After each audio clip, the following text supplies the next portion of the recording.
Hi guys, good morning. Welcome back to my channel. Okay, so if you are new to my channel, please don't forget to subscribe. Click the bell button para ma-notify kayo sa mga updates kong video. Okay, so today's video, I'm going to discuss proportion and ratio. Okay, so we have three types of proportion: direct proportion, indirect proportion, and partitive proportion. And I'm going to show also the situational example based from the three types of proportion. Okay, so without further ado, I think let's start.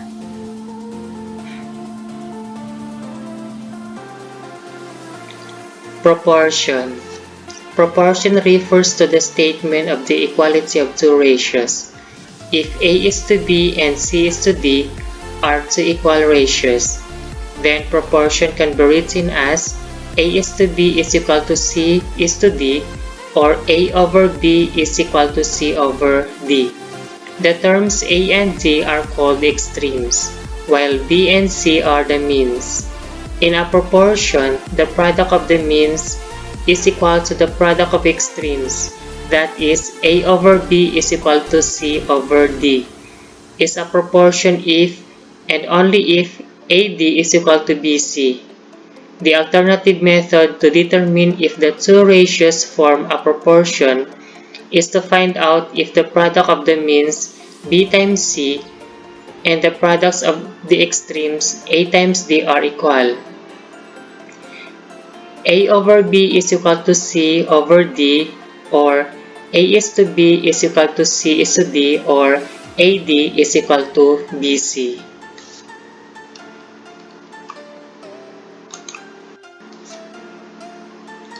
Okay, so we have an example.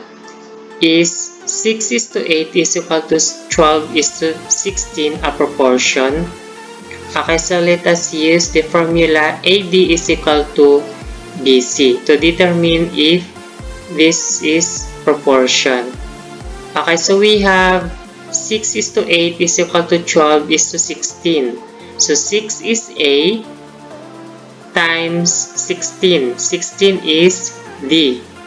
And 8 is B times 12 is C. Okay, so 6 times 16 is equal to 8 times 12. 6 times 16 is equal to 96, and 8 times 12 is equal to 96.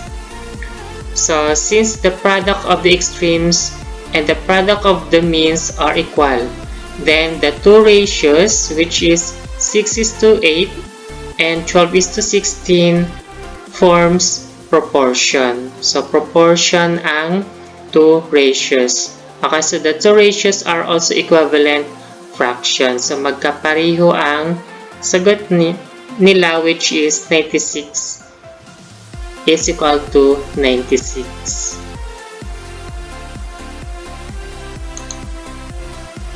Okay, so we have three kinds of proportion. First is direct proportion. Okay, so direct proportion exists when two quantities, which is x and y, of the proportion vary directly or are in direct variation. A direct proportion is written as x1 over y1 is equal to x2 over y2.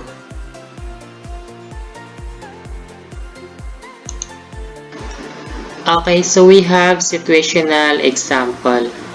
X, Y, and Z garments produces 100 units of children's dresses a day with its current workforce of 25 sewers. The owner has projected an increase in the demand of their children's dresses. She planned to hire additional 5 sewers.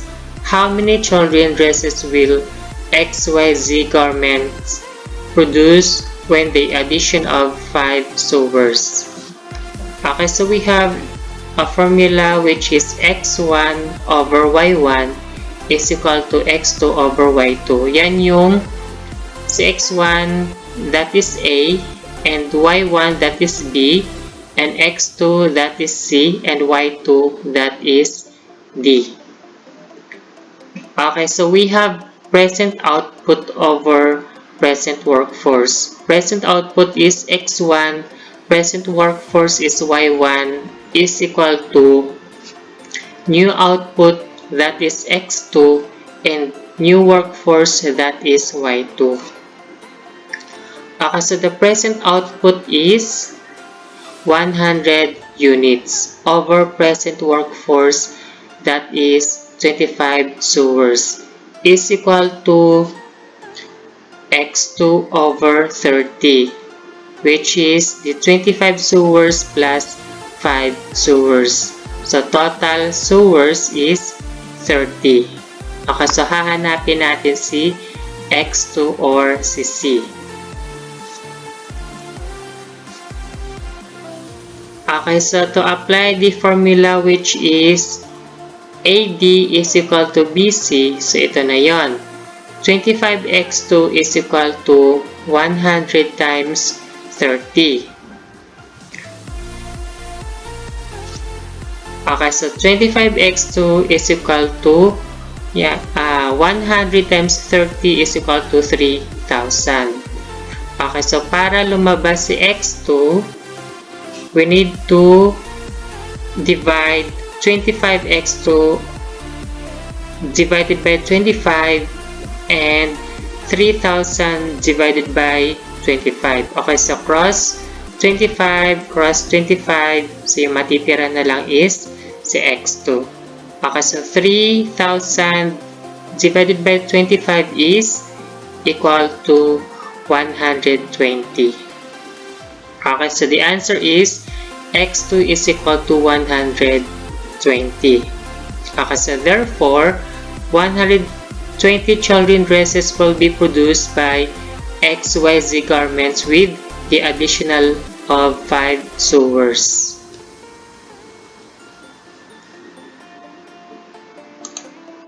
Okay, so next type is indirect proportion. Okay, so indirect proportion exists when two quantities x and y, the proportion are inversely proportion.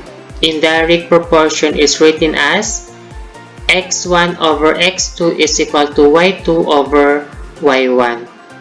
So, magkabaliktad.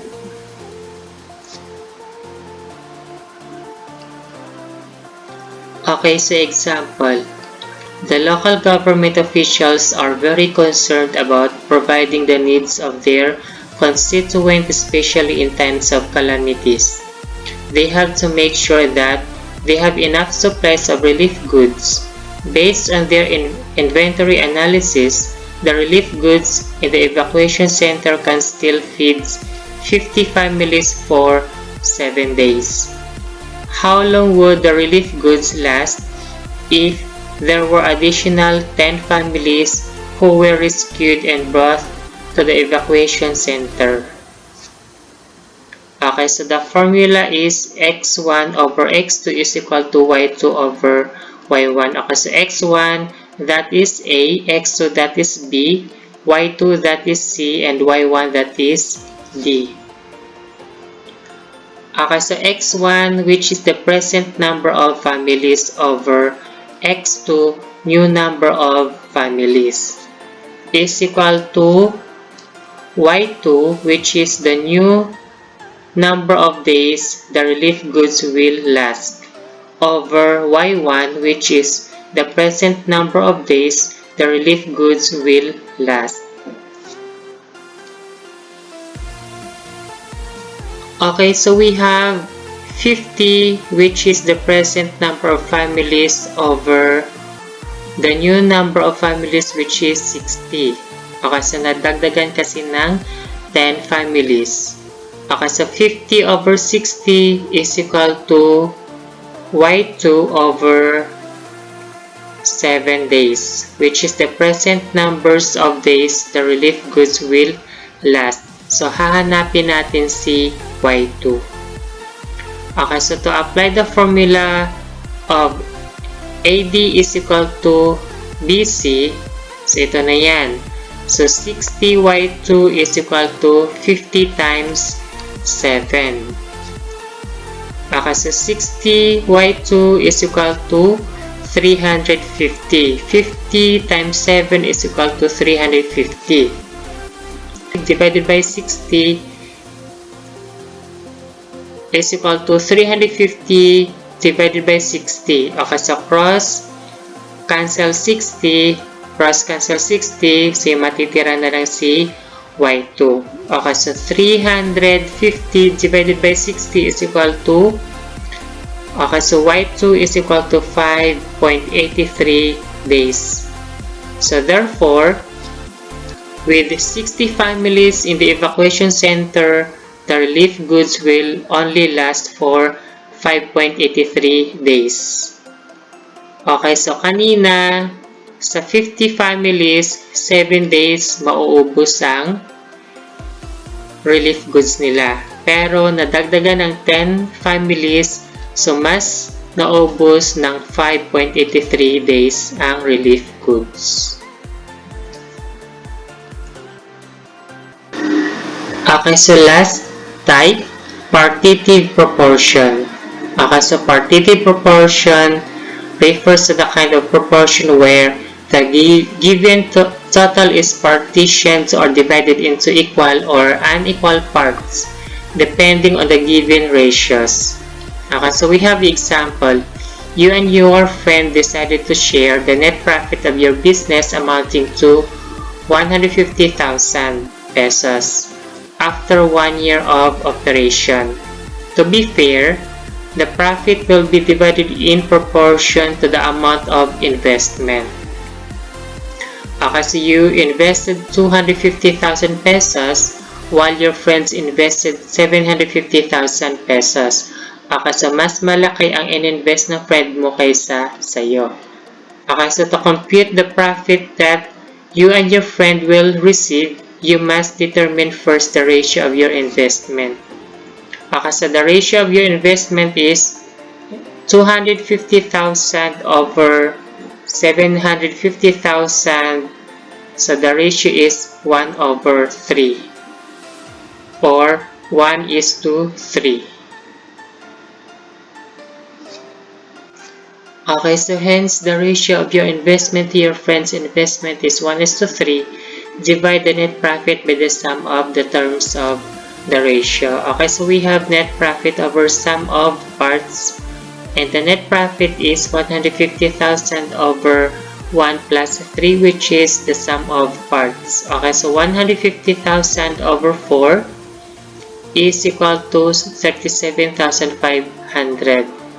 And finally, compute the profit you and your friend will receive based from the ratio, which is 1:3.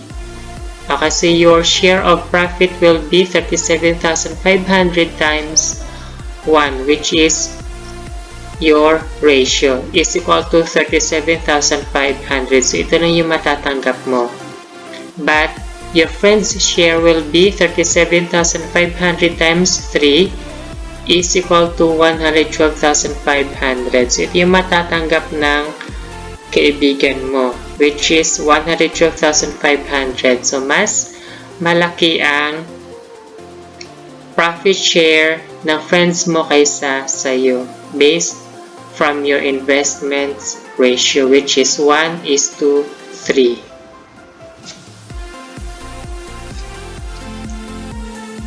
Okay guys, so thank you for watching. I hope may natutunan kayo doon sa 3 types of proportion. And please don't forget to subscribe, comment, share, and like the video. Kapag may mga topic kayo na gusto kong gawa ng video, please comment down below. Okay, so see you to my next video again. Thank you, God bless, bye, and peace.